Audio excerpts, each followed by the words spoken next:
ಶುಭೋದಯಗಳು ನೆಚ್ಚಿನ ವೀಕ್ಷಕರೇ. ಹೊಸದೊಂದು ವಿಡಿಯೋಗೆ ಪ್ರತಿಯೊಬ್ಬ ವೀಕ್ಷಕರಿಗೆ ಸ್ವಾಗತ. ಪ್ರತಿಯೊಬ್ಬ ವೀಕ್ಷಕರಲ್ಲಿ ಬೇಡಿಕೊಳ್ಳುವ ಒಂದು ವಿಚಾರ, ಪ್ಲೀಸ್ ದಯವಿಟ್ಟು ನಮ್ಮ ಚಾನೆಲ್ಗೆ ಸಬ್ಸ್ಕ್ರೈಬ್ ಮಾಡಿ, ನಮ್ಮ ಈಯೊಂದು ಚಾನೆಲ್ಗೆ ನಿಮ್ಮ ಪ್ರೋತ್ಸಾಹವನ್ನು ತಿಳಿಸಿ. ಜೊತೆಗೆ ಈಯೊಂದು ವಿಡಿಯೋಗೆ ನಾನು ನಿಮ್ಮಲ್ಲಿ ಕೇಳುವಂತದ್ದು ಕೇವಲ ಒಂದೇ ಒಂದು ಲೈಕ್ ಅಷ್ಟೇ. ಪ್ಲೀಸ್ ದಯವಿಟ್ಟು ಈಗಲೇ ಈ ಕ್ಷಣವೇ ಲೈಕ್ ಬಟನ್ ಒತ್ತಿ.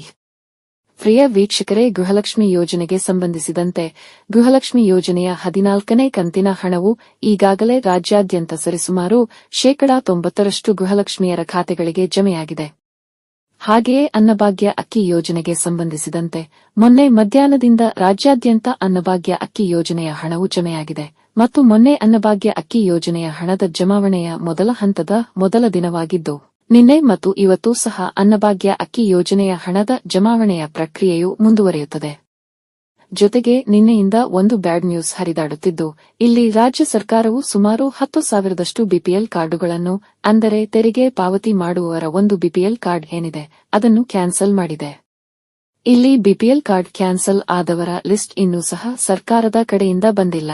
ಮಾನ್ಯ ವೀಕ್ಷಕರೇ, ಇದಿಷ್ಟು ಈಯೊಂದು ವಿಡಿಯೋನಲ್ಲಿ. ನೀವೇನು ನಮ್ಮ ಚಾನೆಲ್ಗೆ ಹೊಸದಾಗಿ ಬಂದವರಾದರೆ ಅಥವಾ ಇನ್ನೂ ಸಹ ನಮ್ಮ ಚಾನೆಲ್ಗೆ ಸಬ್ಸ್ಕ್ರೈಬ್ ಆಗದಿದ್ದರೆ ದಯವಿಟ್ಟು ಈಗಲೇ ಸಬ್ಸ್ಕ್ರೈಬ್ ಮಾಡಿ ನಿಮ್ಮ ಪ್ರೋತ್ಸಾಹವನ್ನು ತಿಳಿಸಿ. ಸಿಗುವ ಮುಂದಿನ ವಿಡಿಯೋನಲ್ಲಿ. ಅಲ್ಲಿಯವರೆಗೂ ಸರ್ವ ವೀಕ್ಷಕರಿಗೆ ಶುಭವಾಗಲಿ ಎಂದು ಬಯಸುತ್ತೇನೆ. ಇಂತಿ ನಿಮ್ಮ ನೆಚ್ಚಿನ ಸಂಹಿತ ಉಪಾಧ್ಯಾಯ.